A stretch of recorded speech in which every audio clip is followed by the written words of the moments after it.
चलिए स्टार्ट करते हैं ये थर्ड पैराग्राफ जो कि आपकी बुक 36 से ली गई है, सेकंड चैप्टर से, जिसका नाम है राम लक्ष्मण और परशुराम संवाद। इसके जो रचयिता हैं वो तुलसीदास जी है और हम सबको पता है कि ये जो पद है वो आपका रामचरितमानस के बालकांड से लिया गया है। ठीक है। और इसमें जो तुलसीदास जी हैं वो उन्होंने इसमें सीता के स्वयंवर के समय जो शर्त रखी जाती है कि ये जो शिव का धनुष है उसे कौन एक स्थान से उठाकर दूसरे स्थान पर रख देगा, तो किस तरह से राम उस शर्त को पूरा करते हैं और शर्त को पूरा करने के चक्कर में पूरा करने के कारण कहीं ना कहीं शिव का धनुष जो है वो टूट जाता है, जिससे परशुराम को ये बात जब पता चलती है तो वो क्रोधित होते हैं, आते हैं और ये पूछते हैं कि किसने तोड़ा है। जिसने भी तोड़ा है वो अपनी गलती स्वीकार करे, नहीं तो मैं यहाँ पे बैठे हुए सभी लोगों को मार दूंगा।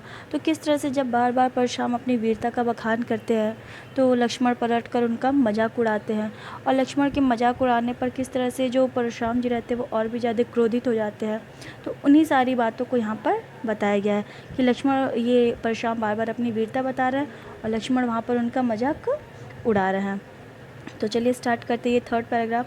सबको पता है कि इस काव्य में तुलसीदास ने वीर रस का और हास्य रस का दोनों का प्रयोग किया गया है। वीर रस वहाँ पर जहाँ पर परशुराम अपनी वीरता का बखान कर रहा है, और हास्य रस वहाँ पर जहाँ पर ये लक्ष्मण उनका पलटकर जवाब दे रहा है और उन पर उनका मजाक उड़ा रहा है। और इसमें जो अलंकार है वो अनुप्रास अलंकार का प्रयोग किया गया है।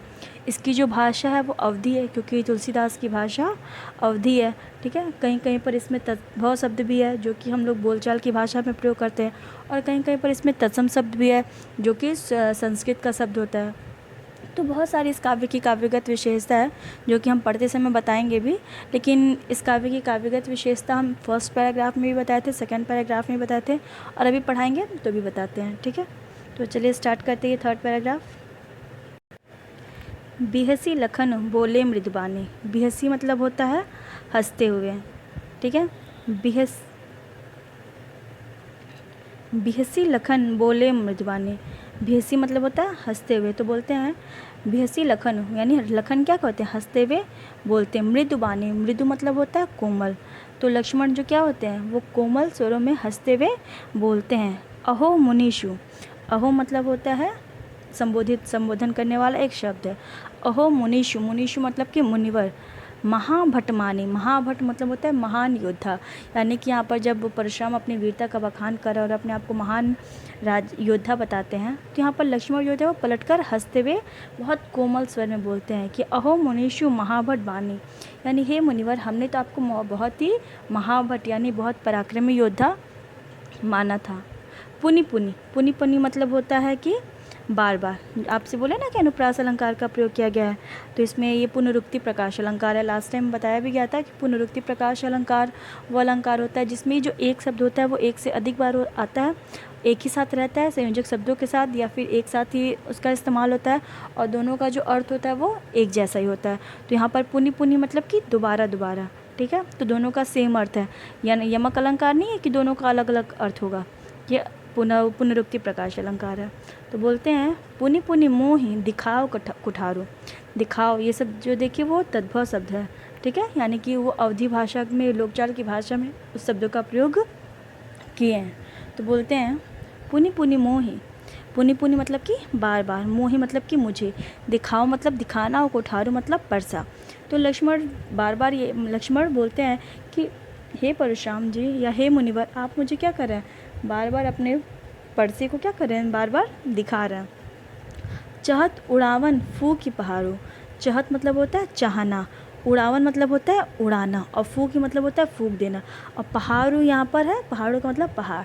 ये सारे जो है वो तद्भव शब्द हैं, यानी कि लोक भाषा की या बोलचाल की भाषा के शब्द हैं जो कि अवधि शब्द हैं।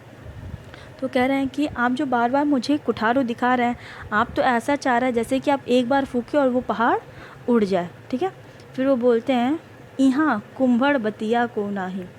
यहाँ पर क्या है, यहाँ कुंभड़ कुंभड़वतिया मतलब होता है कोई नाजुक सा फल, ठीक है। जैसे बहुत सारे फल होते हैं ना, बहुत सारे फूल होते हैं जो बाद में फल में कन्वर्ट हो जाते हैं, तो वही वो बहुत सॉफ्ट होते हैं, मुलायम होते हैं, छूते भर में वो क्या होते हैं, मुरझा जाते हैं या ख़राब हो जाते हैं। तो वही कहते हैं कि यहाँ, यहाँ मतलब होता है यहाँ पर, यहाँ कुंभड़वतिया क्यों नहीं, क की आवृत्ति है तो अनुप्रास अलंकार है। इसके ऊपर वाली लाइन में भी क्या है आपका, ये पुनरुक्ति प्रकाश अलंकार है। तो ये बोलते हैं कि यहाँ कुंभड़ बतिया क्यों नहीं, यहाँ पर क्या है, कोई भी कुंभड़ का बतिया, कोयले का कोई भी यहाँ पर नाजुक कमज़ोर नहीं है। जे तर्जनी देख ही मर जाए, तर्जनी मतलब होता है हाथ की उंगली, जे तर्जनी देख ही मर जाए, यानी जो आप मुझे बार बार उंगलियां दिखाकर संबोधित करते हुए बोल रहे हो, तो यहाँ पर कोई बहुत नाजुक कमज़ोर साधारण से नहीं है जो आपकी इस बातों को सुनकर डर जाएगा। देख कुठारू सरासन बाना, यहाँ पर लक्ष्मण जी कहते हैं कि देख कुठारू, यानी कि आपके इस कुठारू मतलब होता है परसा, और सरासन बाना, बाना मतलब होता है बाण, और सरासन मतलब होता है धनुष, यानी मैंने आपके इस धनुष बाण और परसे को देखकर ही कहा नहीं, मैं कछु कहा सहित अभिमाना, अभिमाना मतलब कि भ्रम के कारण, यानी आपके इस कुठार को देखकर, यानी आपके स्पर्श को देखकर, धनुष बाण को देखकर मैंने भ्रम पूर्वक क्या हो गया, कुछ बोल दिया है। लेकिन भृगुसुत समझियो जनेऊ बिलोकी,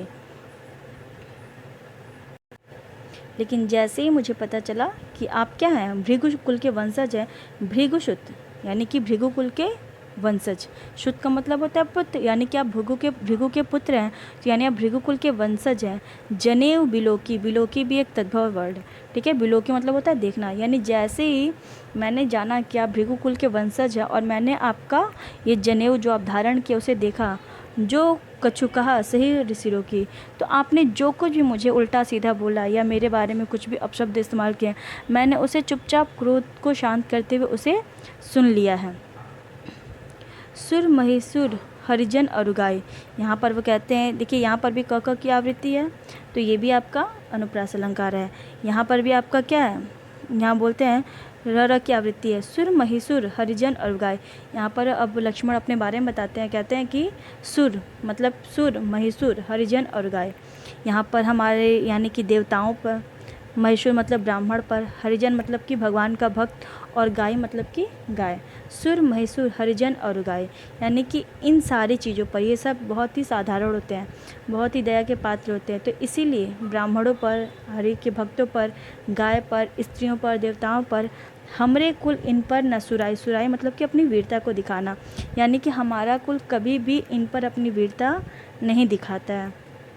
बधे पाप अब कीर्ति हारे, अगर मैं बधे पापू, पापू मतलब पाप, अगर मैं बधे मतलब कि मारना, अगर मैं आपको मारता हूँ तो मुझे क्या पड़ेगा, पाप पड़ेगा कि मैंने एक ब्राह्मण को मार दिया। अपकीर्ति हारे, और अगर मैं हारे, यहाँ पर है कि अगर मैं आपसे हार जाता हूँ तो मुझे क्या मिलेगी, अपकीर्ति, यानी कि अपयश मिलेगा कि मैं एक साधारण से ब्राह्मण से हार गया हूँ। लेकिन मारता उपा परी तुम्हारे, लेकिन उसके बावजूद भी अगर मारता उपा, अगर फिर भी आप मुझे मारते हैं, परी तुम्हारे, तो भी मैं क्या करूँगा, आपके पाँव को ही पढ़ूँगा। मुझे अपयश मंजूर है, लेकिन मैं पाप का भागीदार बनना नहीं चाहता। फिर यहाँ पर कहते हैं क की आवृत्ति है, कोटि कुलिस समवचन तुम्हारे, यहाँ पर लक्ष्मण जी परशुराम को संबोधित करते हुए कहते हैं कि हे ब्राह्मण, कोटि कुलिश, कोटि मतलब होता है करोड़ों, ठीक है, कुलिश मतलब वज्र के समान, सम मतलब समान, और वचन मतलब वचन, तुम्हारा मतलब कि आपके, यानी कि जो आपके वचन है, जो आपकी बोली है, जो आपकी बातें हैं, वो करोड़ों वज्र के समान है। व्यर्थ धरव धनुबान कुठारे, व्यर्थ मतलब कि बेकार में, धरव मतलब धारण करना, और धनु मतलब धनुष, और बाण मतलब बाण, और कुठारो मतलब परसा, यानी कि आपने व्यर्थ ही धनुष बाण और परसे को धारण किया है। आप अगर ऐसे भी बोल दे तो भी आपके जो वचन है वो करोड़ों वज्र के समान हैं।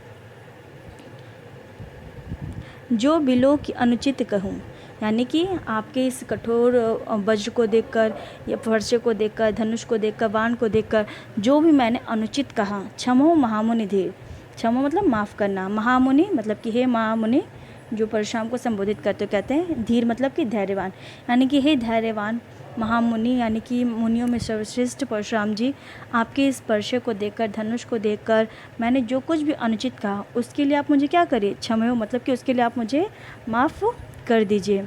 सुनी, सुनी मतलब कि सुनकर, सरोज मतलब कि क्रोध के साथ, भृगवंश मणि, भृगवंश मणि मतलब कि भृगुकुल के जो मणि है अर्थात जो परशुराम है।